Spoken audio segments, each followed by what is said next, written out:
سامعین اکرام، یہ تھا حدیث غدیر کا خلاصہ، اور یہ تھی شان نزول، اور یہ تھے الفاظ حدیث۔ اس حدیث میں نظریہ امامت کی مکمل وضاحت کی گئی ہے، اور یہ حدیث امامت اور ولایت عامہ کی حامل ہے۔ اور رسول اکرم صلی اللہ علیہ وآلہ وسلم کی وصال کے بعد جس امامت کے بارے میں سوال کیا جانا تھا، اس کا جواب آپ صلی اللہ علیہ وآلہ وسلم نے لوگوں کے سامنے پہلے ہی پیش کر دیا، اور اس حدیث کو سن کر لوگ تہنیت اور مبارکباد پیش کرنے لگے۔ بعض لوگ جب حدیث غدیر کا انکار نہ کر سکے تو انہوں نے اپنا فلسفہ جھاڑنا شروع کیا اور کہا کہ چونکہ لغت میں لفظ مولا کے بہت سے معنی ہیں، جیسے مددگار و ناصر، رفیق، وارث وغیرہ، اور ہم یہ نہیں جانتے کہ رسول اکرم صلی اللہ علیہ وآلہ وسلم نے کس معنی میں حضرت علی علیہ السلام کو مولا کہا ہے۔ ایسے فلسفیوں سے عرض ہے کہ وہ ان امور پر غور کریں تاکہ حقیقت واضح ہو جائے۔ اعلان ولایت سے قبل آیہ بلغ کا نازل ہونا،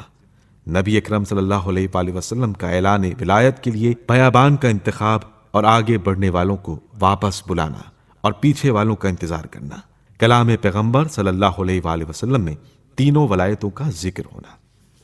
حضرت صلی اللہ علیہ وآلہ وسلم کا حضرت علی علیہ السلام کے لیے دعا کرنا، جبکہ اس دعا میں ولایت کے معنی سوائے حاکم کے مکمل نہیں ہو سکتے ہیں۔ اگر حدیث غدیر میں مولا کے معنی ناصر اور دوست کے ہوتے تو کیا یہ اتنے غضب اور انکار کی جگہ تھی کہ حارث بن نعمان فہری جیسوں کو آتش غضب میں جلایا جاتا؟ اعلان ولایت کے بعد آیہ اکمال کا نازل ہونا، اس موقع پر حضرت عمر اور دیگر اصحاب کا حضرت علی علیہ السلام کو مبارکباد پیش کرنا،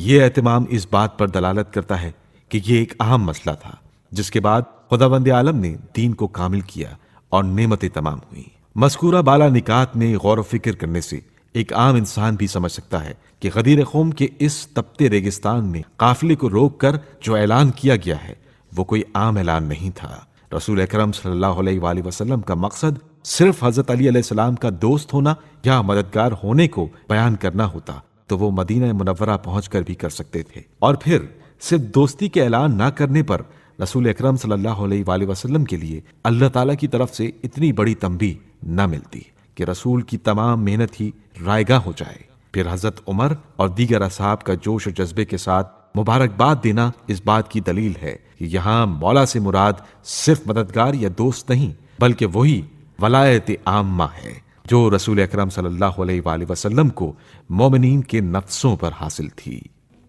حدیث نمبر 5، حدیث خلافت۔ پیغمبر اکرم صلی اللہ علیہ وآلہ وسلم ارشاد فرماتے ہیں کہ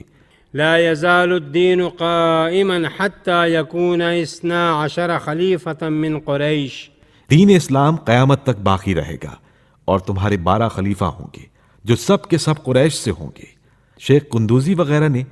پیغمبر اکرم صلی اللہ علیہ وآلہ وسلم سے روایت کی ہے کہ آپ نے فرمایا، انا سید النبیین وعلی بن ابی طالب سید الوصیین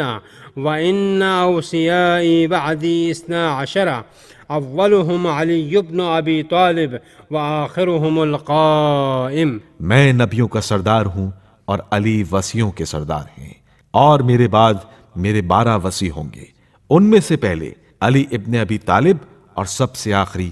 قائم ہیں۔ حدیث نمبر 6،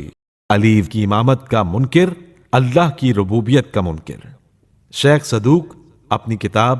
اعتقادیہ میں تحریر فرماتے ہیں کہ رسول اکرم صلی اللہ علیہ وآلہ وسلم نے فرمایا، من جحد علیا امامته بعدی فقد جحد نبوتی ومن جحد نبوتی فقد جحد اللہ ربوبیتہ۔ جو شخص میرے بعد علی کی امامت کا انکار کرے گا وہ ایسا ہے کہ گویا اس نے میری نبوت اور رسالت کا انکار کیا، اور جس نے میری نبوت اور رسالت کا انکار کیا تو گویا اس نے خدا کی ربوبیت کا انکار کیا۔